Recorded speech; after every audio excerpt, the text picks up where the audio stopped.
New research suggests plants and insects are communicating through ultrasonic sound, undetectable to the human ear.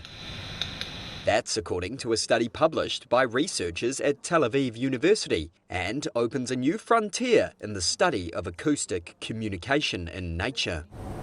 The study suggests female moths can detect ultrasonic distress signals emitted by dehydrated tomato plants, as shown by Dr. Ria Seltzer from the university's School of Zoology.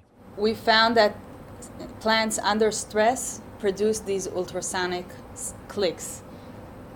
This is how it sounds like. Moths usually lay their eggs on tomato plants to provide food for their larvae after they hatch. By using an experiment using two healthy tomato plants, evidence suggests moths use the stress signals to decide the best place to lay their eggs. One is silent and the other produce stress sounds. And surprisingly, now they prefer to lay their eggs around this silent plant, meaning that they understand that this is healthier plant than this stress-producing plant. The discovery could have implications for agriculture and pest control.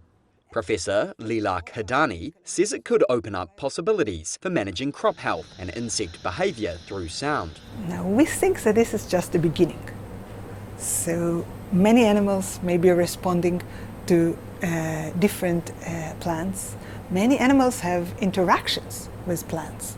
We can think of herbivores, on pollinators, on frugivores, the ones that eat the fruits, sometimes on predators of herbivores. All these animals may gain some information from the sounds of the plants.